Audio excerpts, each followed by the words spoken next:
Hey, what's up, everybody, and welcome to this week's Dynasty Talk with Sam.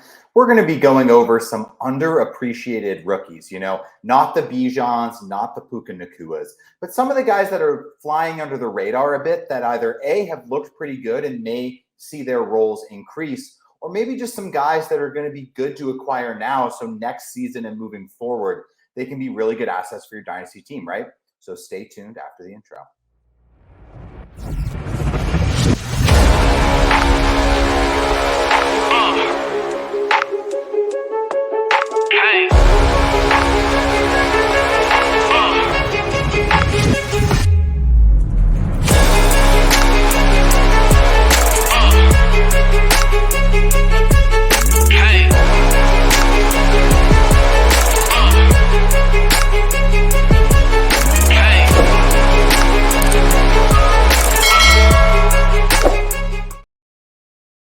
Okay, so let's just get it kicked off with my number one for today, and that's going to be Josh Downs, right?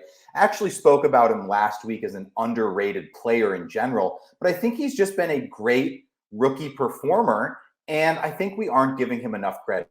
He has 5 targets in every game except one, or at least 5 targets, that is. And he's the wide receiver 2 on that offense in Indianapolis. Now, it's kind of a bummer that AR is either going to miss the rest of the season, a majority of the season, right? We don't have final conclusion on that yet. So we're not going to fully see how that offense will work exactly. But I just think moving forward, Downs is going to be the number 2 there.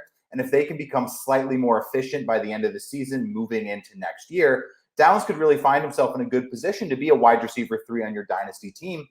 And at KTC wide receiver 47, this is just definitely someone that I think you could acquire for nothing crazy, right? He was probably drafted in the second round. You could probably get him for a second round pick. Maybe you have to throw in a player you're going to cut a 4th on top of that, something like that. But I think Downs is someone you should be asking questions about and maybe try and go acquire. So the next guy we're going to talk about is a running back. That's going to be Jalil McLaughlin, RB43 on KTC. McLaughlin had a great couple games, last couple weeks. Javonte came back, and he still had 9 touches last week. Now, I know that's nothing super crazy. That's not league-winning upside, blah, blah, blah, blah, blah, right? But he looks like a good player, and he just looks too explosive to not get on the field. I think I see this similar to a, Jaylen Warren situation. So if you're a Warren fan, I think McLaughlin is someone you should be paying attention to, He's an RB3, RB flex, bye week fill-in, but he just looks really explosive with the ball in his hands. So I don't really see a way that they're not going to continue to at least feed him, 9-10 touches a week. He just looks like he can make plays in the passing game and in the running game. And I think in that offense, they're really desperate for weapons. So as Peyton turns this roster over, McLaughlin may be one of those guys who sticks around and keeps a role on that team. So next is going to be someone that I do think is starting to grow in hype, and this one probably would be the toughest guy to acquire we're going to talk about today. And that's going to be Rashee Rice, Kansas City Chiefs wide receiver. He does have a couple scores, and he started to just look like the most explosive Kansas City wide receiver, which is why he's going to be on my list today, right? I just think he looks like the best after the catch guy on Kansas City. And that's, Kadarius Toney, Sky Moore, some guys who had some high upsides. We were all really kind of digging into this offseason, but Rice has seemed to be the guy that may be able to take that next step. Now, we haven't seen it since Tyreek Hill left, and that's why I'm saying may. But the upside is there, and if Rice's role continues to grow, I think he's the one we want to be targeting in that KC wide receiver core. So next is someone that's going to be a little lower on this list, right? And that's going to be Trey Palmer, Tampa Bay wide receiver. He has at least 60% snap share the last 3 games, over 70 in 2 of those games. Couple scores on the year, couple big plays.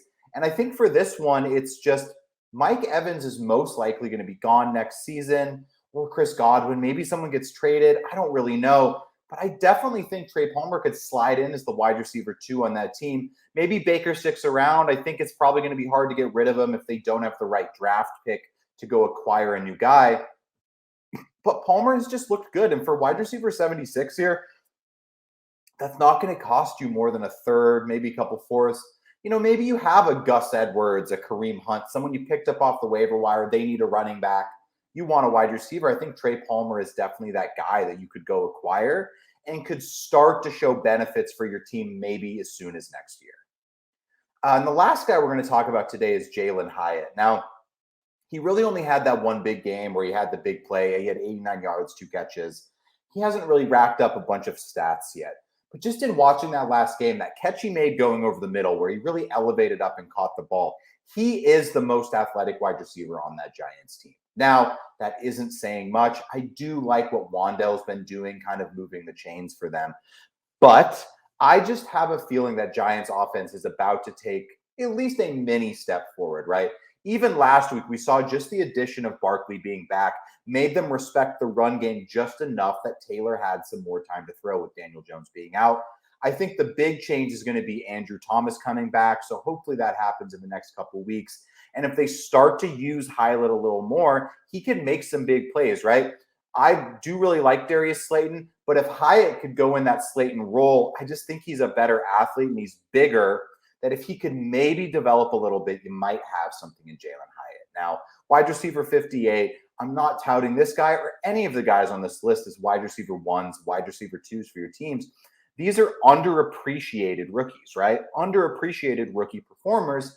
And I just think there's some meat left on the bone with these guys that I think you could make the move, and maybe next season, maybe it's 2 years from now, but these could be flex-worthy bye-week fill-ins, wide receiver 3s, maybe in some wide receiver 2, RB2 types that could help you win games and build depth for your dynasty team. So if you have any other guys you think should be on this list, why don't you throw them in the comments?